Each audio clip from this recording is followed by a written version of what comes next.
gentlemen, welcome aboard the Athletics Can't Wait Jets podcast, your nonstop shop for all things Jets. Now here are your hosts, Tim McMaster and Connor Hughes. Listen safely. Can't wait. Get used to the mantra, all gas, no brake. Cannot tell you enough about how excited I am to work with this entire Jets organization and understanding that when we wake up in the morning, we will all, from top down, step on the pedal and find a way to get somewhat better than we were when we woke up. We've always had the all gas, no brake mantra here on the Can't Wait podcast. Good to know the coach is aligned with our philosophy. Welcome in Robert Saleh. Wrapped up his introductory press conference a couple of hours ago. We're going to break it down. We'll also talk about the Deshaun Watson rumors, of course. Please subscribe to the show wherever you listen. Give us a rating and review on Apple as well. Lots to get to. And Connor, I think we should just get into the football this time, just once. I don't think we have a whole lot of other stuff to talk about. So let's just get into it. And I think the first thing Jets fans wanted to see, right, when this press conference started was that it wasn't the last head coach press conference. And we can get into what we thought overall of the press conference, but we'll start there. This was not the Adam Gase press conference. No, it was not. We could have started with, I was going to say we could have just let Marissa rant for a little bit, considering she was pretty ornery when we first began this podcast, a little pissed off at me, wanting to start this podcast at 45. She's a little ornery.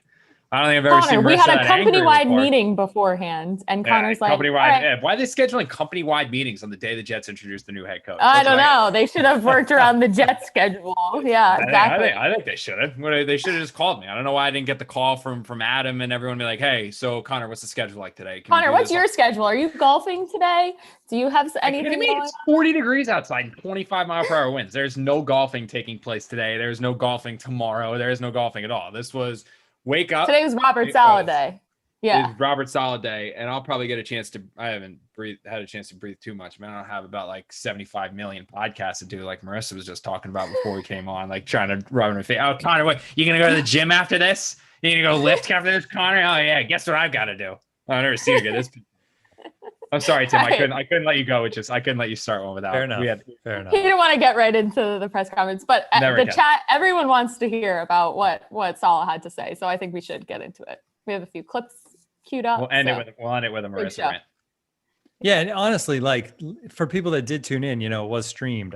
Let us know what you thought in the chat. Yeah, in the chat of our first kind of like listening to Robert Saleh as the head coach of the Jets. We'll share some of those thoughts as we go along as well. But overall, Connor, it was a straightforward. I was saying before we started, I'd give it like a B, this press conference, as far as a head coach. It wasn't like the grand slam. I think of like Joe Judge last year, I thought really crushed his Giants introductory press conference. But plenty of coaches go the other way and it's not that good. This was solid. I mean, he said good things. He didn't say the things that you figured he wouldn't say. You got a kind of insight into his personality, his approach. It was a solid press conference, but really press conferences don't matter. Winning matters. And we'll get to that. Yeah, I think you hit it on the head at a B. And that's I always get annoyed with the whole, did he win the press conference? Like, oh, he won this one, like what Dan Campbell just did. You know what I mean? Like, I thought that when Joe Judge, I thought was like the one that was the big, yeah, he won it. And I think the reason why he won it was he was a guy that no one knew anything about. They were like, well, what won him? And he didn't go and make any like ridiculous declarations. And Joe Judge didn't come out and like make any like, insane, oh, we're not going to kiss any rings. We're no one's little brother. We're going to go beat the Patriots and do all that. Like he didn't do any of that. Joe Judge just showed who he was as a coach. And I think that Saleh did that on a slightly lesser level. I think that he was like the B version of that compared to an A. And that doesn't matter. No, if the guy goes and wins football games, none of this matters, whether it was an A press conference or a B press conference. But I do think that he hit on everything you hoped to hear from this press conference. He came out and he showed that vision. He showed that not only does he have an idea of where he wants to get the Jets, he realizes that they're not there. He realizes it's going to take some time, but he's got the pathway there and the roadmap to get there. I think that was a really big sign and a good step in the right direction. I think that you saw some of that passion and intensity come through that the Jets need. There was a lot of talk about the players. There was a lot of talk about the people aspect of this. There wasn't so much of the me. I think that came across well. I think when he came out and he said things along the lines of I'm not going to call the defensive plays because I need to be the head coach of this football team. He's not talking about, okay, I'm going to, he's not the offensive genius or the defensive genius. He's the head coach of this football team, and he's going to do things that the head coach of a football team does. And he said, everyone's got to be linked in arms. Everyone's got to be together. We all got to be carrying this team to the same direction. And if they're headed in the right direction and trending that way, then it's going to work. So I think he hit all the right tunes. I think he was probably one or two really meaningful quotes aside from all gas, no breaks. I think that I think that's all we're going to remember, right? That's the only thing we're going to remember a year from now.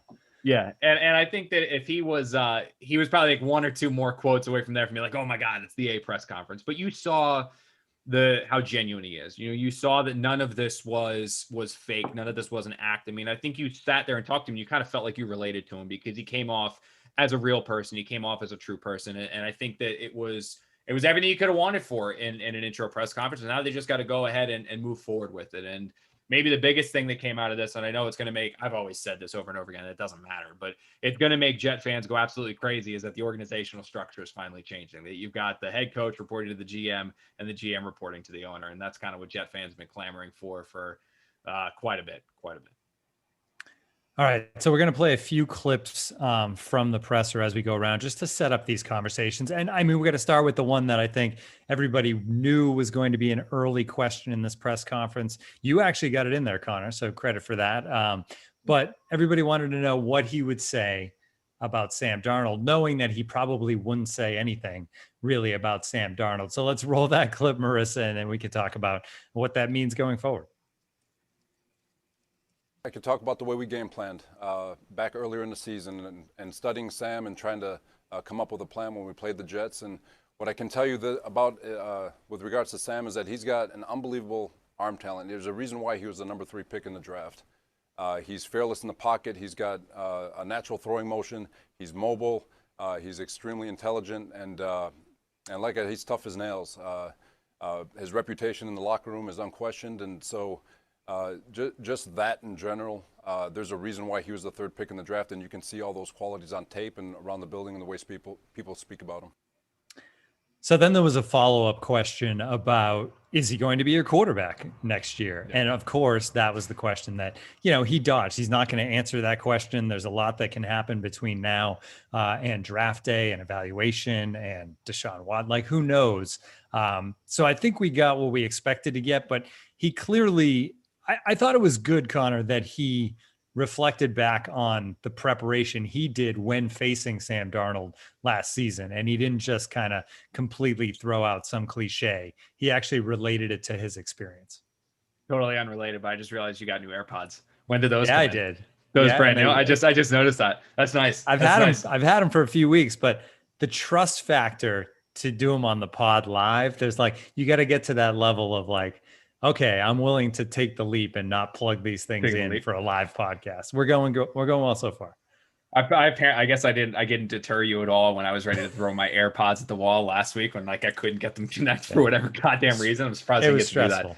Yeah. It's funny. You mentioned that. So I asked that first question and it's tough. So we ended up having break off sessions with these guys, which is normal. So when you do the first introductory press conference for people that don't know, you usually have everyone and their uncles in it. I mean, you got all the beat writers, you have all the columnists, you have radio people, you have TV people. I mean, it is just a cluster, because there are so many people and everyone's trying to get questions in. So you pretty much get one question to ask and it's done. And then when you have your separate room and your separate meeting, is usually just the beats, your everyday TV people, Kim Jones will be there and things like that. And then your columnists. So it's easier to get your answers in. So it's funny because you said that, because that first question that I asked to Saleh, it was what do you think of Sam Darnold and what are his plans for him for 2021? And he answered the first part of it and he did not answer the second part. And again, you don't know if it's all right, well, I asked this, I also asked this to Joe and that's why, but Rich Samini actually picked up the slack because 2 questions later he came in and goes, yeah, so about Connor's question is right, going to be the quarterback in 21. And I think what you heard from Saleh when he came back there is look, we've got to do about. I'm still focused right now on putting my coaching staff together. I am still trying to do this. I'm still trying to get all this together. I can't make, it's unfair and it would be wrong for me to commit to a quarterback, yada, yada. I think what I read into that is this was an opportunity that if the Jets were truly committed to Sam, if they were, as some indications are out there, like I remember right when the Jets had hired Robert Saleh and we did the emergency press conference or the emergency podcast, we discussed a lot about Adam Schefter coming on and saying this means that Sam Darnold's going to be this team's quarterback. I think this means that it's definitely going to be a good thing for Sam Darnold. And we were all back. Well, it was kind of unclear. Is that just Adam saying his opinion? Is that just Adam saying it per source? I mean, if it's a per source Schefter story, I mean, you can take that thing to the bank. If it's an opinion, well, everyone has their opinions.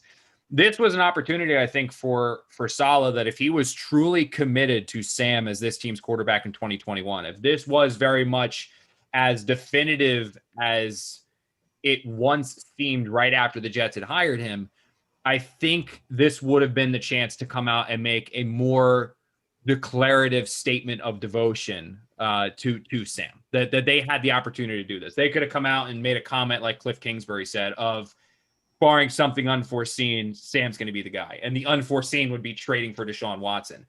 By Saleh saying what he did, I came away from it with the opinion very much of the Jets really don't know yet. That the Jets do really have to dive into this and decide what they're going to do. He said a lot of really good things about Sam. He said a lot of good things of what and how Sam can work in a Mike LaFleur offense, where it's the mobility, the ability to stand tall in the pocket, the ability to stretch the field, his athleticism, the fact he can make throws on the run. I mean, the fact he's beloved in the locker room, he's tough as nails, was one of the quotes he gave. I mean, all of those things point towards compliments to Sam, but he never went that next step of, I think it's a good chance, or we can definitely win with him, or like any one of those key buzzwords that would have made you say, yes, Sam Darnold is going to be this team, or had me leaving this conference saying, man, I'd feel really good if I was a Sam Darnold fan, or I would feel really good if I was Sam Darnold. Instead, I listened to this and came away saying, I still don't know. I think that this is very much an open discussion. I think this is very much a possibility that he's the quarterback. I think there's a possibility he's not the quarterback, and the Jets are really going to weigh all of their options. And I think the main thing that they need to do, and we've discussed this ad nauseum since the season ended, is that Joe Douglas and his college evaluation staff need to go turn over every rock and every stone and cross every T and dot every I in their evaluation of Zach Wilson and Justin Fields. And if the Jets look at Zach Wilson and Justin Fields and believe that either of those two guys is a franchise quarterback, they will draft them. And that's what I came away from this press conference thinking. And when we talk about a Mike LaFleur offense, which we ran a story on The Athletic, really breaking down the nitty gritty of that and everything about it. I mean, I wrote that story and came away thinking, man, I think Zach Wilson's a perfect fit for this. Sam might be successful, but Zach Wilson's like tailor-made for this offense. Yeah. Still, if Joe goes and he studies these guys and evaluates these guys and he says, I think Wilson's a franchise guy, I think that Fields is a franchise guy, I think they draft him. If Douglas goes through that entire college evaluation process and he has reservations about one, the other, or both, I think that's when you see this team trade back and they run it with Sam Darnold again. But right now, I don't think they're willing to make a call either way, that they are very much up in the air. They're very much undecided. And there was a chance for them to make their outlook on this season very clear. And instead, they just kind of showed that this is very much an open discussion still. It is really interesting that we talked a lot about, whoever the head coach is going to have a big say in what they do with that number 2 pick. And if Sam is back, but now it turns out because Saleh was the hire and he is the defensive guy, he certainly have a lot to say about it. But Mike LaFleur, you would think, is going to have just as much a say when he's thinking about his offense and how these guys fit into it. It's fascinating how collective a decision it's going to be. So they didn't talk about, or they didn't commit to Sam, obviously. And that means they didn't commit to any questions about what are you going to do with the draft and any of that, which is what you would anticipate at this point going into a presser like this. The one different big area I think that the press conference kind of focused on, besides, okay, what's the roster going to look like, is how do you connect with players? Why do players love playing for you? How do you have that reputation that you've kind of brought with you along the way in your career?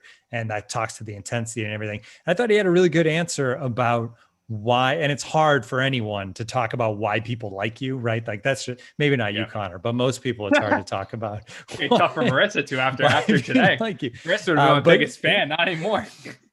But he gave a really good answer about why he thinks players love to play for him and respect him. Go ahead, Marissa, play that one. I believe that coaches and players are in this thing together.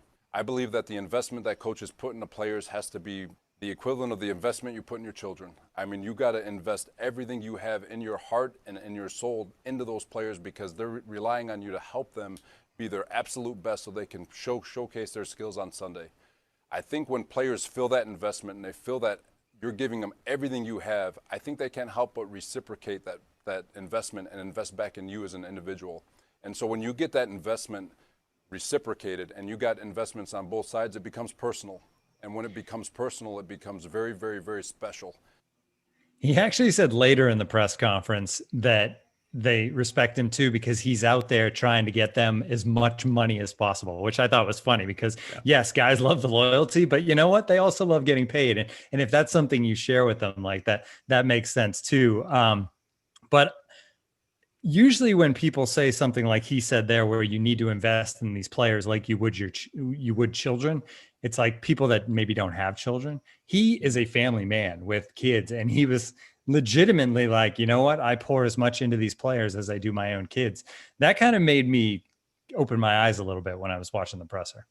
Yeah, it's very different from what the Jets have had recently. You know, Todd, I should say Todd was kind of a, well, I guess I'll go back even further to Rex. Like when I looked at Rex as a head coach, I looked at Rex very much as a me guy. Like Rex wanted to have the spotlight on him. He wanted to be the center of attention. That's why he made those brash statements. That's why he's on television right now. Like it was the Rex Ryan show, and then the players kind of fell back. And that's very rare that, unless you're the Patriots with Bill Belichick, it's very rare that the coach is the team. You know, usually you have the quarterback or the star defender or something like that is like the star of the show. And with Todd, he was a player's coach, but he was very reserved. You know, he was respected by players because he played within the league. And then Adam Gase was not a player's coach.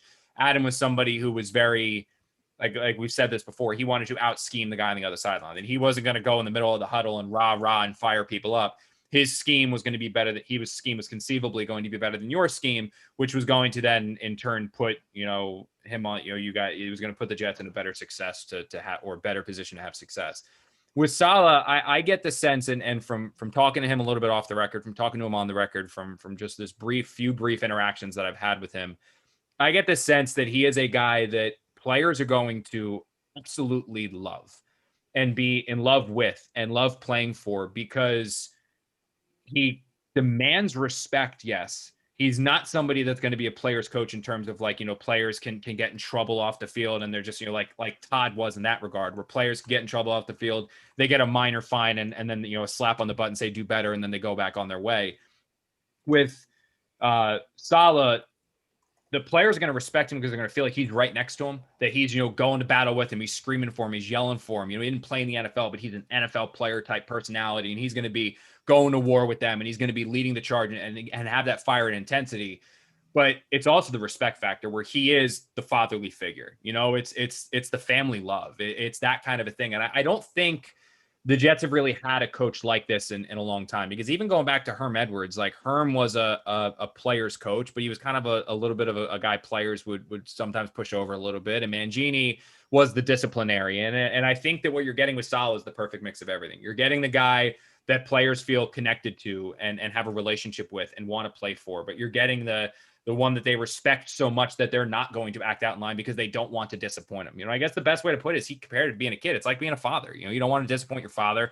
You want to make your dad proud. And I think that that's the type of coach he's going to be for these guys. And we talked about it a lot, Tim, when they were discussing hiring this guy, when it looked like they were probably going to hire this guy, is that we were saying, you know, okay, well, he's passionate, he's fiery, he's screaming on the sideline, but I didn't know him from any random person on the street. I couldn't tell you, is that like the brash Greg Williams personality where it comes off a little phony, or is it truly genuine and is it truly unique? And I think talking to him here and seeing him here in this press conference setting, it shows his ability to separate and adjust his emotion, where yes, he's still that fiery guy. He's still that passionate guy. He's still that guy that's going to scream and yell and get everyone going and fired up and ready and rocking and rolling and all that stuff. Drink.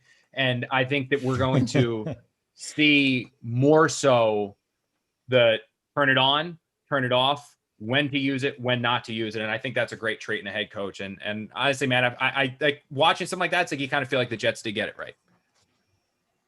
All right, we have a lot more to get to about the press conference, and we'll talk about Deshaun Watson, what this offense is going to look like as well. But first, a healthy life includes a healthy sex life. But if you struggle with erectile dysfunction, you may not feel like your best self. If you want help with ED, Roman connects you with a real U.S. licensed healthcare professional who can prescribe the medicine you need. With Roman, you can get a free online evaluation and ongoing care for ED, all from the comfort and privacy of your home.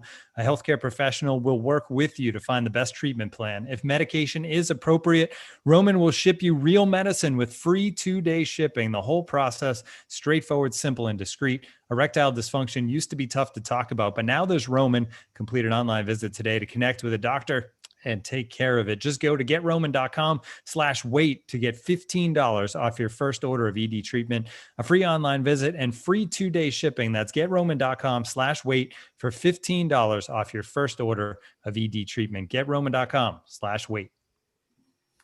All right. Well, this episode is also brought to you by Magic Spoon. Connor, did you have your Magic Spoon today? Not today, yesterday. I did have it, and that's not a lot. It's not an ad thing. I did have it yesterday. I had the Fruity Pebbles, the fruity one. It's really good. The fruity is so good, right? Yes. Yeah, I like that's that. Definitely. Yeah. I think that's my favorite, but I haven't tried the peanut butter yet, and I'm really looking forward to trying the peanut butter. So, as you guys know, I have celiac, so I'm gluten-free. So it is very hard to find good, healthy snacks all the time that fit my diet. And Magic Spoon is the perfect option. There's 0 sugar, 11 grams of protein, and only 3 net grams of carbs in each serving. There's 4 flavors. We just talked about fruity, cocoa, frosted blueberry, and peanut butter is a new one they just rolled out, I believe. It tastes amazing and honestly is too good to be true. It's keto friendly, gluten-free, grain-free, soy-free, low carb, and GMO-free. So if you want to try some Magic Spoon, go to magicspoon.com/wait to grab a variety pack and try it today. And be sure to use our promo code WAIT at checkout to save $5 off your order. And Magic Spoon is so confident in their product, it's backed with a 100% happiness guarantee. So if you don't like it for any reason, they'll refund your money, no questions asked. That's magicspoon.com/wait and use the code WAIT to save $5 off. We thank Magic Spoon for sponsoring this podcast. I think Marissa would have much rather had a heaping bowl of spaghetti and meatballs than talk to me when we first logged on this podcast. Right? Isn't there a lot of gluten in that? I think I like would not choose that. Her lethal power rankings. Number 1 was Connor. Number 2 was gluten. Pretty sure that's how this is. Yeah, you both upset me. Just kidding. Oh, Connor. Tim did too. What did I do? Tim upset you? No, gluten and gluten you. and Connor. Yeah, Not Tim. I thought there was Tim's some like sauce. I would not survive on a there. day-to-day basis without Tim's support on all my shows. So yeah, Tim is like the opposite of gluten. You're gluten, Connor. All right. Well, let's get into the offensive and defensive strategies. I know that's something you wanted to talk about, Connor.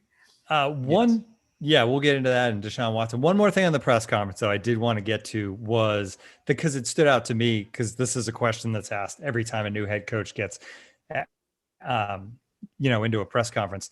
They asked him, how close is this team to being a winner, which he didn't really answer. And which I guess I respect the honesty, but I think a lot of coaches in this situation would have said, we want to win. We're going to win in 2021. We're going to go out there and win in 2021. He basically kind of dodged it and talked about the fact that there's some talent on this team and they'll see how it fits into what they want to do, but did not commit to being competitive in any way this upcoming season. Good. Be realistic. What does that do? Right. That's what I thought too. You know what I mean? Yeah. Be real. Like, there shouldn't be any lofty expectations of a unless they get Watson, of a playoff run this year, and there shouldn't be any thought of like, oh, it's Super Bowl within the night. Like, don't talk like that. That's how you get in trouble. Build it the right way. Build this the right way. If it's going to take that's fine. Just do this the right way. That's the way that Joe's been building this team the last 2 years. Is he's doing it the right way. He's not cutting corners. That's the way Christopher Johnson and his patience has come into play, is that he's letting these guys do it the right way. And for Saleh to come in and take that stance and say that, I think it's the right call. I mean, he could have, again, you want to say, we're going to win a Super Bowl. That's a Rex Ryan thing to say. We're going to be one of the best teams in the NFL. That's a Rex Ryan thing to say. That's a look at me type thing to say. Instead, all gas, no breaks. That's the way we're going to be. Balls to the wall. We're going to punch you in the face. If you might get a shot or two on us, but we're going to take swings at you too. And that's how we're going to play games. And eventually, when we do this the right way, we're going to start to be a force to be reckoned with. Will it take a year, maybe 2 years, maybe, but we are headed in the right direction. I think that's what Jet fans need to hear. All right, so let's get into what this team's going to kind of look like. The offensive side, we know Mike LaFleur. You mentioned it. You referenced your article up on The Athletic right now. There's actually a couple good articles. One that talks about what the alignment and roster could look like depending on who the quarterback is in this offense. But then the one that dropped today that everybody should check out is about what this offense is and how it breaks down in the zone blocking schemes and the philosophy and why it kind of worked for Jimmy G one year and didn't at all this year. So Connor, just kind of break that down for people, what to expect from, I won't call it the LaFleur offense. I guess we should, it's bigger. He's been in it coaching it, but he's bringing in Shanahan's offense. Yeah, it's Shanahan's offense. Yeah. And I want to make this clear. Like, the thing I really liked about writing that story is this isn't me sitting down trying to be like, oh, I'm Coach Connor and putting my coach cap on and my whistle in my mouth and like breaking down the film to say like, this is what a Shanahan offense is. This is like, I'm not, made it very clear before. I've said it before. I'm not a scout, but the fortunate part about doing this job and being in this field as long as I have is you do get to know people. You get to know coaches in this field. You get to know executives in this field. You get to know general managers in this field. You get to know other people that have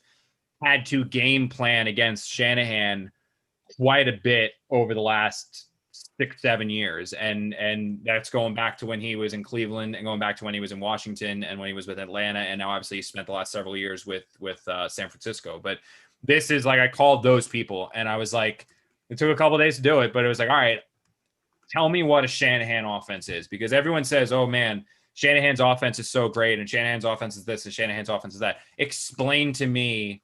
You do this for a living. You are paid to game plan and find ways to break this offense. Explain to me what it is. And that's kind of the premise of the story that's up there on The Athletic now. You guys can go check it out. But just summarizing it is it is run heavy. It is very much a zone offense, but it's so much more complicated than that. And the way that it was kind of described to me and the way that I thought was so fascinating is that one executive was kind of saying, okay, he goes, when we have to game plan against, we have to go against, he goes, what you need to realize is that he is going to try to keep his 21 personnel, which is 2 backs, 1 tight end. He wants to keep 21 personnel on the field as much as he can. And he goes, the one thing that he's been able to do is Juszczyk, their fullback. He goes, his versatility has allowed him to do that even more the last couple of seasons because he goes in there, he goes, but he has the ability to play as a tight end and a fullback. He goes, so it forces you to keep your base defense. Because when you see 21 personnel, you got to put your base defense on the field if you're a defense. So you're now going against your defense. He goes, by him doing that, he is now, that offense is so good, it is dictating what a defense can run. So Shanahan's not saying, okay, we've got this package from the defense. This is how I can try to beat it. This is what I might be able to do. Shanahan, with his formations and his continual motions, because there is so much motion and so much pre-snap motion and so many guys going this way, guy going that way, and all this kinds of stuff. What he's able to do is basically choose what defense he faces. That's how good this offense is, and that's what the Jets are going to be bringing it in. And then there's obviously a lot of play action. There's a lot of motions, like I said. It's a zone running defense, which makes the job of an offensive lineman so much easier because it's not about moving a player off the ball. And we should actually, this is no joke, we should probably have like Michael come in here within like the next like couple podcasts and have him talk about this because he'd be able to take it.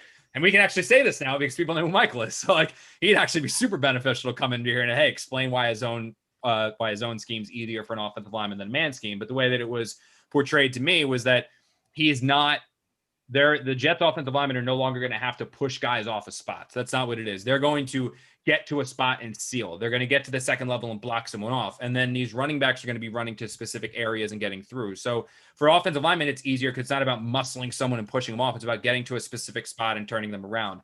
As a running back, you don't necessarily need to have great vision. And the way that it was explained to me was Raheem Mostert, right? Like he had immense success in 2019 where he ran for like 700 yards and 8 touchdowns and another 300 something in the playoffs. And then before injuries took their toll, had a lot of success this year as well.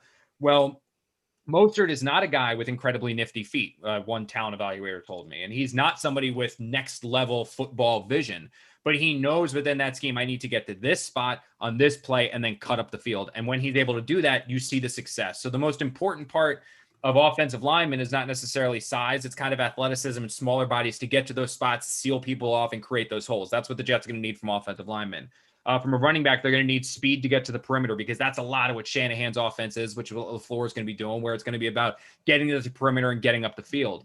And Makes then me I was think like, Ty Johnson would be a bigger role, right? Yes. When you think about his skill set. Mhm. Yeah. I mean, he should have a bigger role Terp? anyway, but Terp. that's my own Pride. bias. Yeah, their pride. Yeah. And then, so that's kind of what they want. And then I was like, all right, well, what are like the kind of like, the Juszczyk was a huge player for that. The offensive lineman, like I said, big player for that. The running backs, it's all about speed, getting to the perimeter, getting up the field, like that kind of a thing, running to a spot, like all of that's super, super friendly.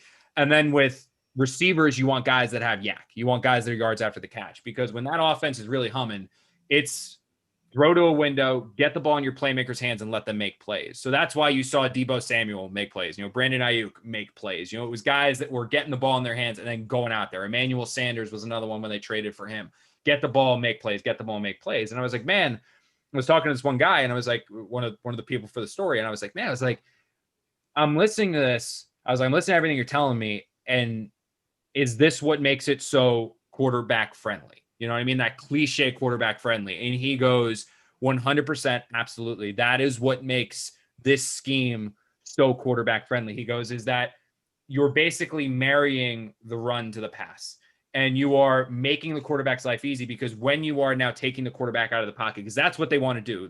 Basically, the whole Shanahan scheme is they want to eliminate drop back passing. You don't want to have to drop back. You want to be pulling. You want to be rolling. You want to be throwing on the move. You want to be athletic. You don't got to be fast like Lamar, but you can, or I'd say like a Baker, like where he's a guy that can move and shift and be elusive in the pocket and get out on the outside and make throws. He goes, when you're doing things like that, and then you're throwing two guys to a window, you're not necessarily saying like, okay, we're going to play this defensive back and we're going to see what way he breaks and the receiver's going to break that way, yada, yada. No, the quarterbacks and Jimmy G, a lot of times they're throwing to a spot. So it's a window and it's a spot and the guy's going to be open. And you throw it to the window, you get the ball in your guy's hands, and then he makes a play.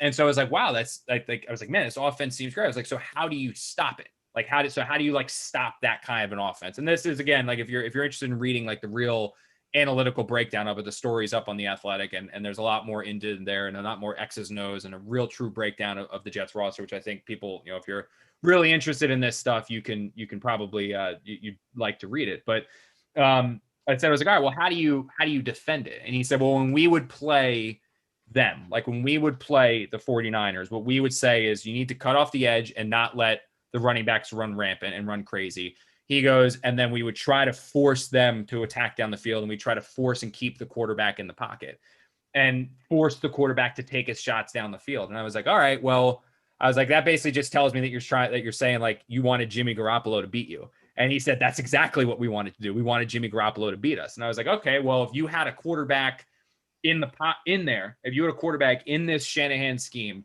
that had the mobility to get outside and move, the ability to make throws on the run, the accuracy, the quick release, but then also had a really strong arm to be able to stretch the field and be able to get down the field and be able to make those deep throws where when the running game's taken away and you have to dig the drop back pass, you can stretch the field and be aggressive. If you had a quarterback like that, how would you shut down the defense?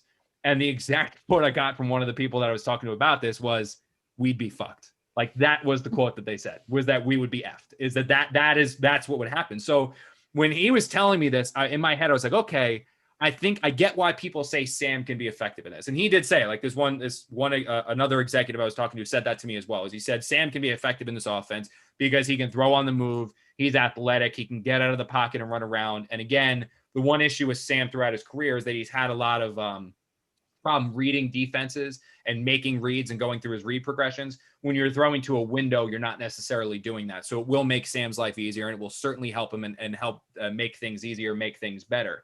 So he goes, Sam will be effective. He goes, but if you can get that quarterback that can be aggressive and the quarterback can stretch the field, you will take this Shanahan offense that has been so effective in San Francisco, and you will take it to the next level, because that's not what Jimmy can.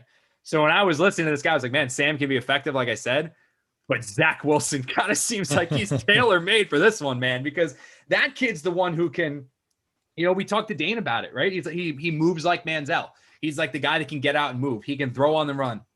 He's stupid accurate. He can play off the play action. And then he has that cannon for an arm where he can get to the next level of the defense. And he can stretch the field. And he can take those shots and just pinpoint passes all the way down there. So can the offense work with Sam? Yes. I'm excited to see how the offense will work with Sam. But listening to these, I talked to an offensive coordinator, I talked to a talent evaluator, I talked to a former GM, and listening to all of those guys describe this offense and explain this offense, which again, not to plug it for the third time, but it's up there on The Athletic if you really want the complete breakdown of it. It's tough to do it verbally and portray it because different things are coming in my mind. Like, oh, this would go to theathletic.com/can't wait to get a subscription for $3.99. I'll just get that in there. Yeah, Go ahead. Like a little under the table plug. But yeah, I mean, I think that listening to what they were portraying to me, I came across it and came back from it thinking, man, Zach Wilson is like, it can function with Sam. It can be next level with Zach Wilson. That's honestly what I came away thinking. And and we're going to get to defense a little bit because there's a lot of chatter of that. But the one thing that, like, to super and oversimplify it that I think of is, to me, Adam Gase's offense can be really effective, or could be really effective with a great quarterback who has mastered it and is on top of his game. Whereas this offense actually makes the quarterback better, as opposed to having to have the perfect quarterback. This is one where you can actually get away with kind of an average quarterback that it'll play up for him. And that's what this Jets team needs. And that's something that can help every team, to be honest. All right. So the defense, the officially defensive coordinator Ulbrich on board. But you would think with the head coach with the defensive background, Connor, you're also going to have plenty of what Robert Saleh believes in on the defensive side of the ball as well. So what do you expect it to look like as far as structure and how they put things together? Yeah. And real quick, just one last note on the offense is that I going through, like, I asked a couple of people, like, all right, because I mean, people in the NFL, they're familiar with every roster. And I was like, okay, well, what do you need, like, for this offense to be successful? Like, what are the, like, for really implement the Kyle Shanahan offense in New York, what do you need? And the things that I was told almost universally was, it really is helpful if you have a player like Usek in terms of like the fullback, the hybrid fullback that can go out like that, just because that allows you to keep yourself in the 21 personnel, which allows you to keep the defense in their base offense or base defense even more. So he said that's super useful. You need receivers that can create yards after the catch, which is something that the Jets do not have. So they don't really have that fullback, even though Usek, I think, is going to be a free agent. So they hope that was going to be Wesco, but Wesco really hasn't developed. You need receivers who can have the yards after the catch. That's something the Jets don't have as well, because Denzel Mims is much more of a linear player, and you have it a little bit in Crowder, but that's pretty much it. So you need the yards after catch guy. Someone that somebody told me they can 100% see the Jets going after is Curtis Samuel, because he would fit that Debo role within the Jets. Obviously, like I said, you need the quarterback that can get out and move and things like that. And then the one area that I was told the Jets desperately need to improve, because this blocking scheme, they said, will be extremely beneficial to Mekhi Becton, Connor McGovern, and George Font. He said those three people will immediately see their play take it even to the next level because of this scheme. Not only is it a little bit simpler for offensive linemen, but it will help them get better. Those three guys, like, those will definitely improve. Greg Van Roten, he said, one person said Greg Van Roten could, quote, function, but the Jets are going to have to get better at the guard positions. Like, they're going to have to get better at guard. So that's kind of thing is they're going to have to find a U-check. They're going to have to find receivers that can create yards after the catch. Obviously, you can pick what you want to do at quarterback, if it's Sam Wilson, Fields, whatever. And then obviously you need to improve the guard position. So that is what and then as I said, running backs that have speed to the perimeter. So you desperately need that as well. So speed to the perimeter, a fullback that's versatile, yards after the catch receivers, and new guards. That's kind of what the Jets need to make this offense like really go. That's it. Just that's all. Piece of cake. That's it. Yeah. The cool thing is, though, is, I mean, they do, like I said, I mean, you do have the means to do it. I don't know how much Allen Robinson totally fits into that, but you got like the money to sign Robinson and Samuel. Like, suddenly you got your yak guy. You can find another yak guy in the draft. Joe Thuney is going to be a free agent. You can sign him. Jerick McKinnon's going to be out there as a free agent if you want to bring him back. If not, Ty Johnson, Terps, is a perfect fit within this scheme. So, I mean, I don't think it's as hard as people think. I mean, you draft Wyatt Davis in the second round, you sign Joe Thuney, boom, the offensive line's perfect. Like, you're fine. The chat brought up Pat Elfine too, who played really well. Yes, at the end of the season for the Jets. So after getting him from the Vikings, so he could definitely be an option there on the line. Yes. All right. So how about that defense?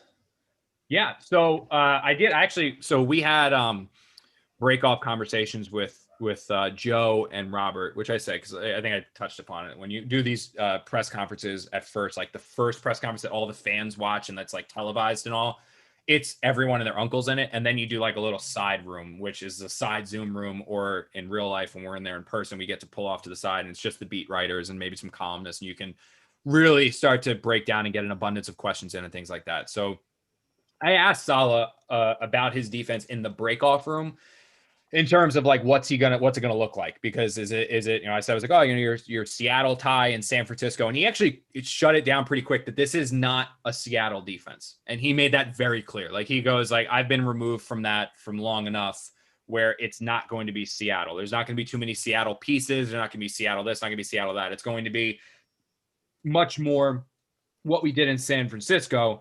And then obviously his new DC is going to have his own input and do his own wrinkles and things like that. But this is going to be San Francisco's defense, not Seattle's defense. And it also is going to be very heavily 4-3, not 3-4. And he said, he wants speed at every level. So he wants speed on the front with the wide known defensive front, speed at linebacker, speed at cornerback, speed at safety. And he thinks that going 4-3 as opposed to 3-4 allows him to get more speed on the field. I think he said there will be some 34 principles, quote unquote, but it's going to be largely a 43 defense. If that's the case, we can now, and this is going to be a story that runs, it's either going to be tomorrow, Friday, or it's going to be Monday, just starting to play the puzzle maker of where the Jets can go if they're running a 43 defense. And I think the first player that benefits the most is Quinn Williams, because he now goes from 34 defensive end eating up blocks to now he's lining up next to a defensive end and next to another defensive tackle going up against guards and centers, and he's really going to be able to thrive.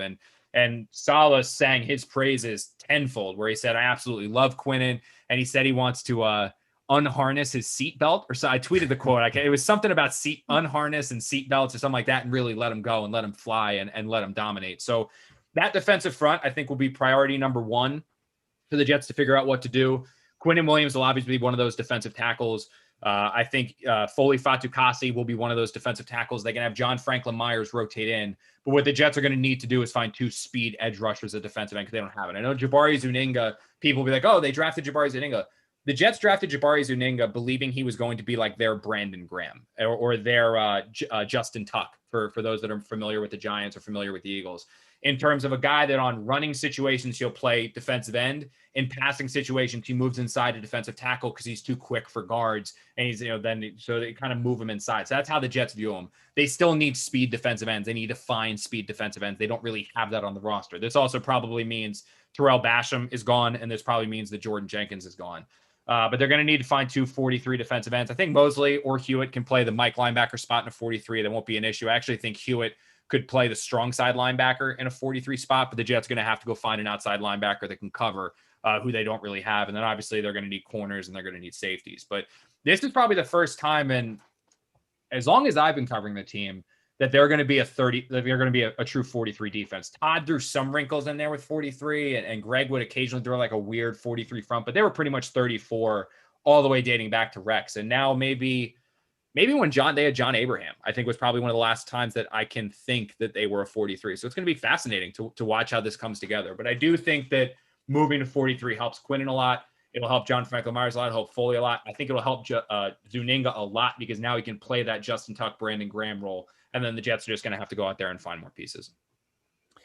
Yeah, those you mentioned it, the outside, the pass rush, the speed rushers on the outside. It's just non-existent on this roster, and it'll be interesting to see where they go and how they get that. All right, the one big thing we haven't talked about, Deshaun Watson. We're going to get to that, but quickly before that, we're going to talk a little bit about Four Sigmatic coffee, or as you may have heard of it, the mushroom coffee, which Connor has now tried. This episode brought to you by Four Sigmatic. It's a wellness company. They're known for the delicious mushroom coffee. It's real, organic, fair trade, single origin Arabica coffee with lion's mane mushrooms for productivity and chaga mushrooms for immune support. Connor, have you gotten all those positives out of the coffee? I'm supposed to get some too, but I haven't yet. Yeah, I have. I tried. It was funny because I didn't know it was coming. So like Bree actually got me for Christmas this like coffee subscription where like different coffees from around the world come in the mail. So that showed up in the mail. And I opened it. I was like, oh, Bree, the new coffee thing came. And she goes, already? Like, I just got you that. And I opened it. I was like, yeah, it's awesome mushroom coffee. And she goes, I didn't get you mushroom coffee. So then that's why I was like, oh, it's from The Athletic. And I tried it. I made it that next day and it's good. I mean, it's tasty. It's like, it has a strong flavor but not so you can drink it black. Like I like my coffee black. And not so mushroom flavored. Yes. No. Oh yeah. Yeah. I'll make that very clear. It does not. I don't like mushrooms, and it doesn't taste like mushrooms. But I think that it's like you have a good coffee flavor. We can drink it black, but it's also not too strong where you can't put creamer in it if you prefer to do that. But it's good. I'm a big fan of it. I like it. And it definitely gets a C for Connor's stamp of approval. Yeah, mushroom coffee is easy on the gut as well. It doesn't leave, that jittery feeling or a midday crash. It's kind of the perfect coffee. It's organic, vegan, gluten-free, Marissa, as well. So awesome. I got these ads too. always come back to that. Yeah, exactly. Yes. Now you're probably thinking, does it taste like mushrooms? No, it does not taste like mushrooms. Over 20,000 5-star reviews. And the best of all, Four Sigmatic backs their products up with a 100% money back guarantee. We've worked out an exclusive offer with Four Sigmatic on their best-selling mushroom coffee, but this is just for Can't Wait listeners. Get up to 40% off plus free shipping on mushroom coffee bundles. To claim the deal, you must go to foursigmatic.com/wait. This offer is just for our listeners, and it's not available on the regular website. You'll save up to 40% and get free shipping. So go now to foursigmatic.com/wait and fuel your productivity and creativity with some delicious mushroom coffee. All right. Deshaun Watson. The moment everyone's been waiting for. It is interesting because there's so much talk about the process with Joe Douglas, and he's acquired all these picks and how he's going to build this team, and he's going to have the money to spend on free agents, and they're going to do this the right way. But then Deshaun Watson may be on the trade, rumor mill. And then that just kind of gives you the opportunity, Connor, to blow things up. And it's a big decision, though, because do you continue to trust that process, or do you say, you know what, we acquired these picks to make this team better, and this makes the team better? This is like the hardest thing to break down. And God, I pissed off Jets Nation with like my Watson, which I was stunned with. Like I was like, I'll tell so here's what I'm sure the Jets will look at. And I'll make this as clear as I can say from starting out.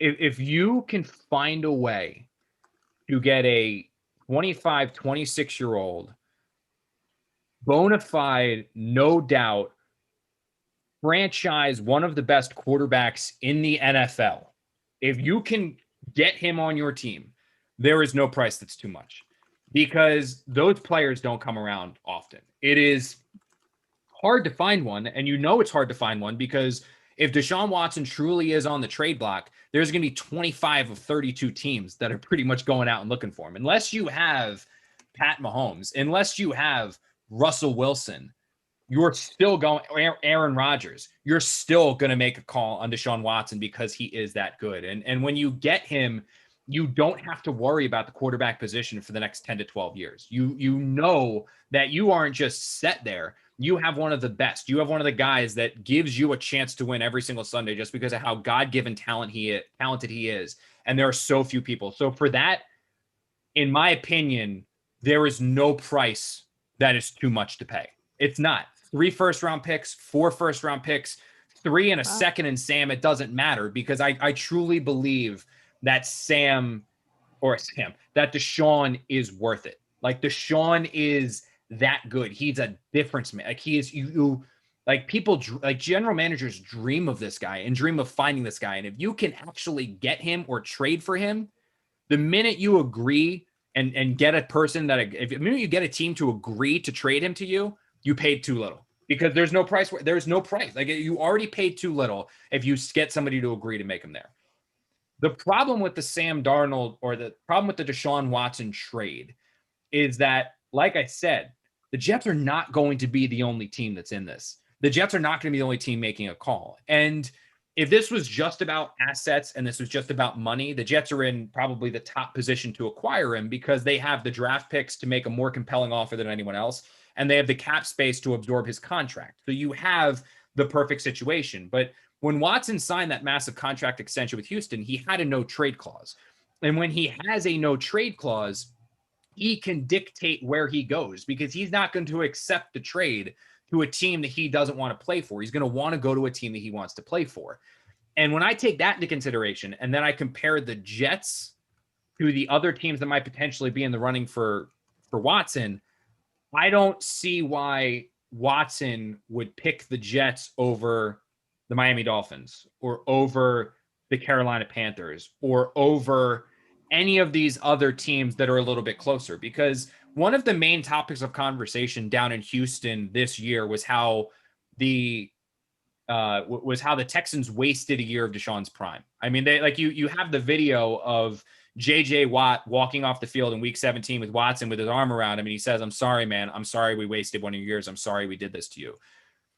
If the Jets right now, when I look at their roster, I think they need a running back. I think they need a number one wide receiver. They probably need another wide receiver on top of that can get after that can make yards after the catch. They need a left guard. They need a right guard. They need two speed rushing defensive ends. I know people love Bless Austin and people love Bryce Hall, but they probably need two starting corners as well. If they bring back Marcus May, they're fine at strong safety. If they let Marcus May go, or a free safety, they need a free safety. Depending on how you feel about Ashton Davis, they either do or don't need a free safety. They have a strong safety. This team is not close. So the Jets need the vast majority of these draft picks this year and next year in order to get them to a point where they are what the Miami Dolphins are this year, or they are at a team where they have all of these holes. Like the Jets are not a quarterback away. So if I'm Deshaun Watson and I look at the Jets, I don't know if I would necessarily want to go play for the Jets, considering the other options that are out there, knowing that in order for the Jets to elevate their roster to the point where they are in as good of a position as, say, the Miami Dolphins, they need the draft picks that are going to have to be traded to acquire me. So if you're the Jets, you do everything you can to go get Watson. You should go do everything to get Watson because he's that different. But if I'm Watson and it's Jets or Dolphins, I don't know how you pick the Jets over the Dolphins. I don't know how you pick the Jets over the Panthers. I don't know, just because the Jets roster is so far away still. And if you trade for Watson, you get that franchise quarterback, so you're closer in that regard. But the roster is still needing so many other pieces in order to get them to contention. And when I think about Watson walking off the field with Watt and Watt saying, "Oh, we wasted a year of your prime," Watson is only 28. I mean, he's, or 25, I'm sorry, 25, 26. He's still young. So it's not like he's nearing the end of his career and he has to win now. But his talent level is a position where he is a win now quarterback. Like he's ready to compete. He doesn't need to develop anymore. He's ready for a Super Bowl. If he goes to the Jets, they're probably still 1 or 2 years away. If he goes to the Dolphins, he's competing for a Super Bowl this year. Like that's the Watson thing, where if the Jets can go get Watson and he agreed, go get him. He's a difference maker, man. He's a completely different play. Go get Watson if you can get him. I just don't know if Watson would want to play for the Jets if some of these other teams are out there and competing for his services. Makes you wonder if it was like if Bill O'Brien was still there, right? Where maybe you could pull like a Sam Darnold straight up trade for Watson. Bill O'Brien. You give him a 3 and get Watson. Like I see in the chat here, like someone said, I'm discounting New York City and the salary cap. Like you realize that if he's playing in Miami, he's playing without state income tax, right? So he's going to be making $20 million. Yeah, he's going to be making $20 million more. And by the way, which is what he's doing now in Texas. So it would be something that he's already people say New York money.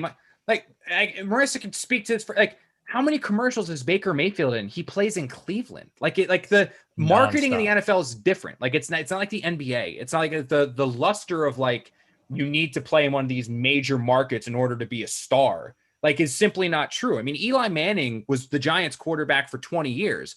Baker passed him in commercials and endorsement money after his rookie season in Cleveland. I mean, if you're a marketable personality, you will be marketable no matter where you play. I mean, the biggest look at Peyton. You mentioned Eli. Look at Peyton playing in Indianapolis. Like Indianapolis is like, and that's Peyton Manning. Like like New England's on a massive, like that doesn't matter. And plus, again, in Miami, there's no state income tax. When in New York, you're gonna, just give 80% of your contract to Uncle Sam.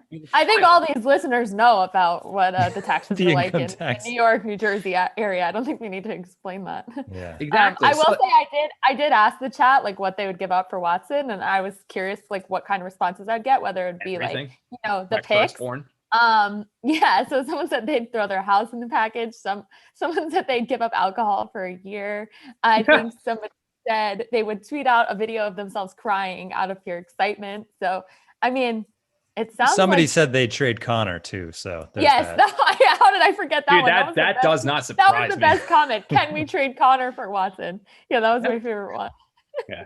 I would say though, I was stunned though, like that take, like when I didn't even think it was a take. It was just like the Jets should 100% go after and get Watson if they can. I just don't think Watson would pick the Jets over some of these other teams. I mean, the Jets were 2-14 last year. They were 2-14, and the Miami Dolphins were 10-6 with Ryan Fitzpatrick and Tua basically like doing nothing the majority of the season. Like they basically played without a quarterback and still went 10-6. Like, so why would he choose the Jets, a 2-14 team, when the Dolphins were 8 wins better, just like that? Like, I don't know why. I thought that was pretty. I didn't think I was going out on a ledge saying that. I thought that was like a pretty, like, just obvious thought. Like, I thought it was like, oh, that's clear. Like, the Jets are not in a perfect position, and the Jets, if the Jets say 2 years from now, they will be that team because they will have all these first round picks and all this money to kind of like build them into a contender where people will want to come here. I just didn't think he was there yet. Now, if the Jets can convince him, if they can say, look, we're going to sign Tooney, we're going to sign Robinson, we've got Saleh, who you like. Look at what LaFleur can do with you as a quarterback. If the Jets can find a way to convince him, do it. Like 100% do it. I just have my reservations that Watson would pick the Jets over some of these other teams, like that will be in his services that are closer to contention than the Jets are. And he's a guy who clearly wants to win right now. And I don't think if he comes to the Jets, he's winning right now. I just don't think that. Now, again, the Jets should still go after him. The Jets should make a run. The Jets should do everything they can to get him. I just don't know why he would come here over some of the other alternatives. But maybe the Jets can make something happen. And somebody's saying here, like, he wants to play for Saleh. Like real quick, sorry, Marissa, but real quick, like I've seen this like 100 times. Has been tweeting me like, oh, Deshaun wants to play for Saleh. Deshaun wants to play for Saleh. Like Deshaun gave the Texans a list of like 10 coaches he wanted them to interview. Saleh was on the list. He was not the only list. It's not like he went to the Texans and said, I want to play for Saleh and only Saleh. If you don't hire him, I'm gone. Like Saleh, like he came out and he said, like Bieniemy was the number one guy on his list. Like that's who we want. And the Texans interviewed him, and the Texans still might sign Bieniemy. And if they sign Bieniemy, I wonder if everything's okay and he sticks in Houston. So we're going to see. I mean, it's also kind of fascinating watching all these reports come out because you can tell like the agency is pushing the he wants out, while the Texans are saying, F that, we're not trading him, where he's a once in a lifetime quarterback. We don't want to get rid of him. Like the Texans they haven't had a quarterback like him since their franchise originated. So it's like, it's tough to say that, but look, stance the same. If you can get him, go get him. I just have my reservations on if it would actually happen. But if the Jets could get him, it'd be the biggest win for this franchise since Super Bowl III. I really believe that. I was just going to say it'd be pretty crazy if he did end up with the Dolphins, because that third pick that they could trade to Houston is their pick that they got, I think, in the Kenny Stills or the Tunsil trade. Tunsil deal, yeah. Yeah. So it'd almost be like, hey, we got your best player, and then we'll give you your pick back. It's okay. That'd be wild.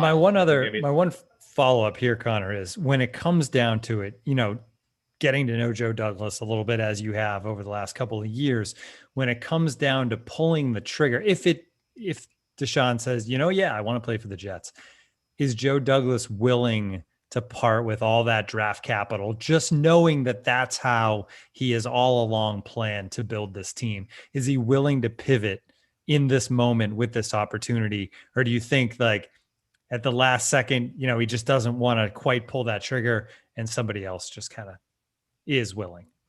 I think that everything's thrown out the window when you're talking about somebody like Deshaun Watson. So when you're talking about a 25-year-old top 5 franchise quarterback, I think everything's thrown out the window. But I will say, I'll answer it honestly with a story. And it's when the Jets hired Joe Douglas, I did a big feature on him where I interviewed people that worked with him in Baltimore, people that worked with him in Chicago. And one of the people that I also interviewed was Howie Roseman, who was the Eagles general manager, who brought Joe Douglas to his side as director of player personnel and was where Joe was working before the Jets hired him. And I was asking Howie about look, he was a scout. He was a guy that scouted for his entire career. And now he's a general manager where he's going to have to do everything. How did you see him prepare? Like, was he prepared at all for this? And what Howie said is that, and again, I think you might just throw everything out the window when you're talking about Watson, like I said. But what Howie explained to me was there were several times where the Eagles made trades for players. And one of them was they traded for the running back that Gase hated. Who's that running back for the Dolphins who had Jay Ajayi. the Eagles traded for Jay Ajayi, and in order to trade for Jay Ajayi, they had to give up like a middle round draft pick. And Howie went into Joe Douglas's office and was kind of like, "Hey, we're trading X draft pick for Jay Ajayi." And Joe was like, "Oh, what are we doing? I need that pick. We're going to look at this guy in the draft." Like, he was upset that they were trading away his draft pick, because as a lifetime scout, those draft picks are his babies. Like, it's the possibility. It's the Tom Brady that it might be. It's the, oh, you don't know what this guy's, but we can develop him and build him. And I found this guy from random school. Like, that's like, they love these draft picks. And Joe, when he was with Philly, like, he used to struggle all the time with because Howie was a big wheeler and dealer. He would struggle all the time when these draft picks were traded for players. And Howie had to explain to Joe, like, look, yes, you could get this player in the third round, but Jay's going to help us this year. And we'll also be able to still do this and that. So, and that's the only way I can really answer it, because that's what he was like in Philly. And I don't think he's changed that much. He does understand the value of trades. He does understand where they can help you, and how he helped open his eyes to that. But I don't believe that it's something where he will say, like, let's give up all. Like, I don't know. But again, it's such an unprecedented situation, because I can't remember such a bona fide franchise quarterback potentially being available. I can't ever recall. Right. Yes, exactly. Like sometimes they're older, or like when the Jets trade, like a Favre, like, they're older on the tail. They're still a franchise quarterback, but they're up there in age. I just can't. Or like, even when the Broncos signed Peyton, he was still in his late 30s. So I can't ever remember like a guy in his prime where, you're getting him and he's going to be a franchise quarterback for a decade. Like, it's just so unprecedented, which also makes me go back to, like, the Texans aren't going to trade him. Like, why would the Texans trade him? So we'll see. But I think there would be pause from Douglas to give up 3 first-round picks for one player. But at the same time, as soon as he has that pause, he realizes, I'm getting Deshaun Watson, and Deshaun Watson's going to be my quarterback. And I think that puts everything at ease. Makes sense. I think that's a good space to leave it at. Anything else to add, Connor? I thought it was a good day for the Jets again. We've had a series of good days for the Jets, and this was another one with the press conference of Robert Saleh. I think so. Yeah. Right. I mean, I agree with you. I think it's a good day. I left this press conference thinking the Jets are in good hands. I watched it. I talked to the guy. I've talked to him before it, after it. And I came out of this saying Joe Douglas has this thing headed in the right direction. Robert Saleh is the right coach at the right time. I'm interested to see how things are going to work now with Woody coming back, because it kind of seems like this whole hierarchy of, like, now coach reports to GM reports to Christopher reports to Woody. Like, that's kind of going to be a little unique, and we're going to see how that goes, because Christopher is still going to have day-to-day control, and then Woody just has super ultimate say. So that's going to be fun to watch. But I came out of this one honestly believing the Jets are in good hands. The Jets are headed in the right direction. And now it's just a matter of, they got to get the players. They got the right GM. They got the right coach. They got the right owner right now. They just need the players to turn this thing around and really start becoming a legitimate contender. All right. Thanks for joining us live. If you're doing that, or if you're listening on Apple, we appreciate it. Again, leave a rating and review, tell your friends, subscribe, all of that stuff. And if you want to get the best of The Athletic, go to theathletic.com/the Can't Wait podcast. Right now, the deal is you can sign up for just $3.99 per month. We'll talk to you again when news breaks down the road.